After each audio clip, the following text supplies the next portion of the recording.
आज की सभा में उपस्थित औरंगाबाद नगर के सम्माननीय नागरिक बंधु, मैं आप सभी का बहुत आभारी हूं कि आप यहां उपस्थित हैं और मुझे आपसे संवाद करने का, बात करने का थोड़ा समय मिल रहा है। और एक बहुत गंभीर विषय पर, गोरक्षा या गो हत्या बंदी, इस विषय पर मुझे आपसे कुछ ऐसी बातें कहनी है जो शायद आपने पहले कभी सुनी ना हो, पढ़ी भी ना हो। पिछले कई वर्षों से मैं भारत देश की कुछ समस्याओं पर अभ्यास कर रहा हूं। उनमें से ये एक समस्या है जो गोहत्या की है।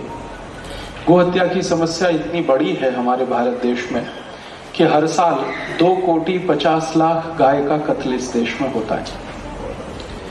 और 2,50,00,000 गाय और गोवंश का कत्ल करने के लिए 3,600 कत्ल खाने इस देश में चलते हैं।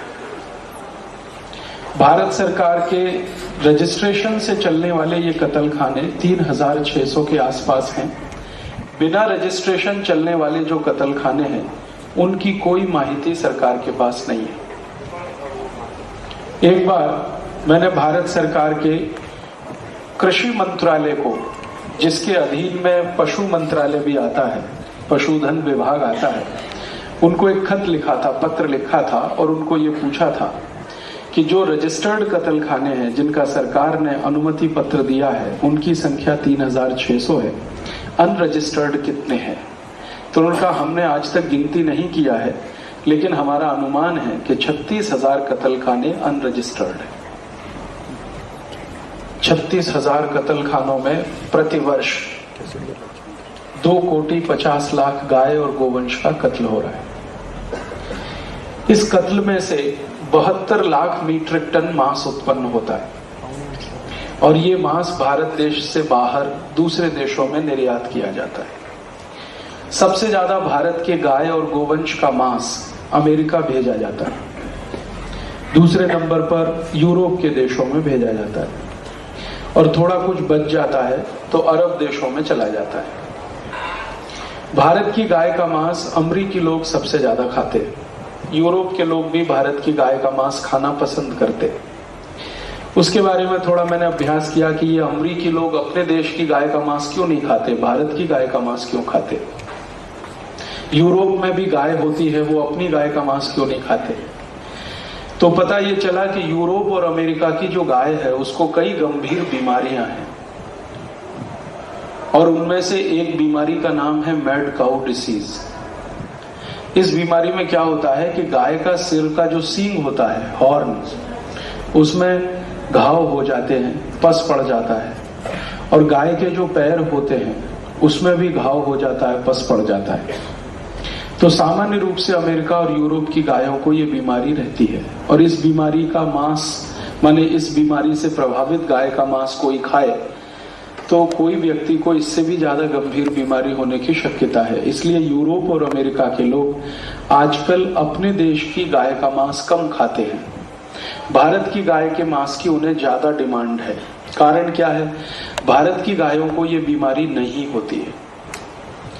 मैंने इस विषय पर थोड़ा और अभ्यास किया कि भारत की गाय में ऐसी क्या विशेषता है जिसको ये बीमारी नहीं है, और अंग्रेजी गाय में क्या तकलीफ है, यूरोपियन अमेरिकन गाय में क्या है जो ये बीमारी ज्यादा है।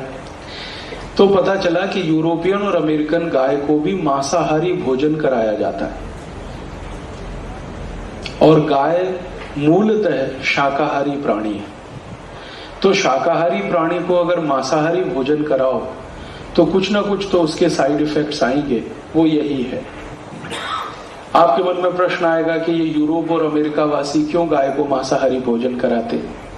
ये मैंने उनके यहाँ प्रश्न एक बार पूछा।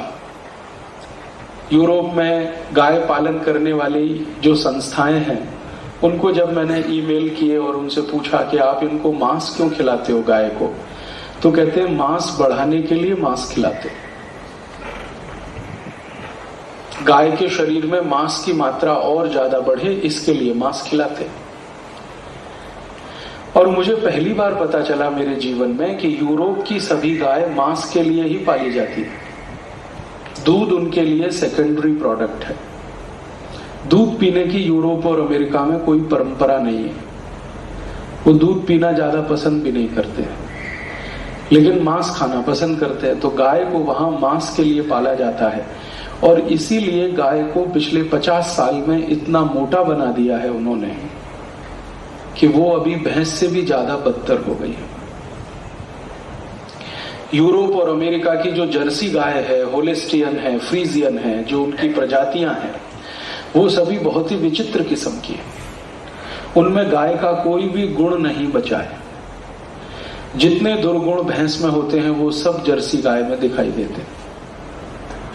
जैसे उदाहरण के लिए, जर्सी गाय को अपने बच्चे से कोई लगाव नहीं होता और जर्सी गाय अपने बच्चे को कभी पहचानती भी नहीं है।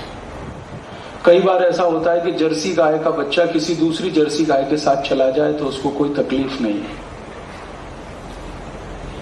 लेकिन भारत की जो देशी गाय है ना, वो अपने बच्चे से इतना लगाव रखती है, इतना प्रेम करती है कि अगर उस बच्चे को किसी ने बुरी आंख से भी देखा तो मार डालने के लिए तैयार हो जाती है। और भारतीय गाय की सबसे बड़ी विशेषता यह है कि लाखों की भीड़ में वो अपने बच्चे को पहचान लेती है और लाखों की भीड़ में उसका बच्चा अपनी आई को पहचान लेता है। जर्सी गाय कभी भी पैदल नहीं चल पाती है, चलाने की कोशिश करो तो बैठ जाती है। लेकिन भारतीय गाय की यह विशेषता है कि कितने भी ऊंचे पहाड़ पर उसको चढ़ा दो, वो चढ़ के चली जाती है। अगर कभी आपको मौका मिले तो हिमालय की परिक्रमा करिए। हिमालय पर्वत पर जितनी ऊंचाई तक मनुष्य जा सकता है उतनी ऊंचाई तक आपको देशी गाय मिलेगी। गंगोत्री जाइए, जमुनोत्री जाइए, बद्रीनाथ जाइए, केदारनाथ जाइए, ये चारों तीर्थों को अगर आप यात्रा करें तो हिमालय की परिक्रमा लगभग हो जाएगी। आपको हर जगह देशी गाय मिलेगी जो 8000 फीट, 9000 फीट, 10,000 फीट की ऊंचाई तक आराम से चली जाती है, कोई तकलीफ नहीं। लेकिन जर्सी गाय को 10 फीट भी ऊपर चढ़ाना पड़े तो उसको तकलीफ आ जाती है। जर्सी गाय का पूरा स्वभाव भैंस के जैसा है। अगर सड़क पर कहीं भैंस खड़ी हो, सामने से ट्रक आता हो, पीछे से बस आती हो, कितना भी हॉर्न बजाए वो हटती नहीं, क्योंकि हटने के लिए जो IQ चाहिए वो उसमें नहीं है। ठीक ऐसा ही जर्सी गाय में होता है। जर्सी गाय सड़क पर खड़ी हो, कितना भी हॉर्न बजाओ, वो भी नहीं हटती। सामान्य रूप से ये जो जर्सी गाय है, इसके बारे में यूरोप के लोग ऐसा मानते हैं कि इसको विकसित किया गया है डूकर के जीन से, सुअर के जीन से विकसित किया गया है।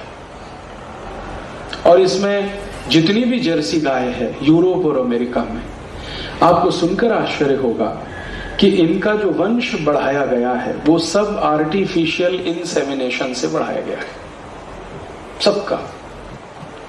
और आप जानते हैं कि आर्टिफिशियल इंसेमिनेशन में ये गुंजाइश है कि आप चाहें तो घोड़े का जीन्स उसमें डाल दें, आप चाहें तो डूकर का डाल दें, सुअर का डाल दें, कुछ और जानवरों का भी डाल सकते हैं।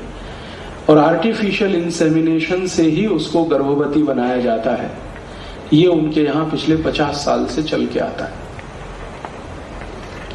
यूरोप और अमेरिका के जो भोजन विशेषज्ञ हैं, न्यूट्रिशनल एक्सपर्ट्स जिनको माना जाता है, वो सभी कहते हैं कि अपनी गाय, माने यूरोप और अमेरिका की जर्सी गाय का भोजन अगर करें तो 15 से 20 साल में कैंसर होने की शक्यता, डायबिटीज तो सबसे जल्दी होता है, arthritis, rheumatoid arthritis, osteoarthritis, asthma, bronchial asthma, ऐसे 48 रोग होने की सबसे ज्यादा संभावना है यूरोप और अमेरिका की गाय का मांस खाओ तो अब वहां पर एक अभियान चल रहा है यूरोप और अमेरिका में। वो अभियान यही है कि उनके देश में जो गाय है उसका मांस कम से कम उपयोग करो, और भारत जैसे देश में जो सुरक्षित गाय है इसका मांस ज्यादा से ज्यादा खरीदो। तो भारत सरकार के साथ यूरोपियन कमीशन ने और अमेरिका ने एग्रीमेंट साइन किया हुआ है। उस एग्रीमेंट के साथ हर साल हमारी सरकार 72 लाख मीट्रिक टन मांस यहां से गाय और गोवंश का भेजती है, और उसके लिए 2.5 करोड़ गाय को हर साल इस देश में कट जाना पड़ता है। ये जो समस्या है हमारे देश में गो हत्या की, ये आजादी के बाद पैदा हुई है, ऐसा नहीं है। ये आजादी के पूर्व की समस्या है। आजादी जब हमें मिली 15 अगस्त 1947 को, तो महात्मा गांधी जीवित थे और महात्मा गांधी के सामने अंग्रेजों की सरकार ने एक प्रस्ताव लाया था। वो प्रस्ताव ये था, गांधी जी को पूछा गया था, माउंटबेटन ने उनको एक चिट्ठी भेजी थी और ये कहा था कि बापू, आप बार बार कहते हो कि गो हत्या बंद होनी चाहिए, गोरक्षा होनी चाहिए, और अंग्रेजों की सरकार बड़े पैमाने पर गाय का कत्ल करती थी। तो गांधी जी ने बार बार कहा कि ये गाय का कत्ल बंद होना चाहिए, गोरक्षा होनी चाहिए। तो माउंटबेटन ने गांधी जी को पत्र लिखा और कहा कि अगर आप बोलो आजादी और गोरक्षा में से क्या चाहिए आपको,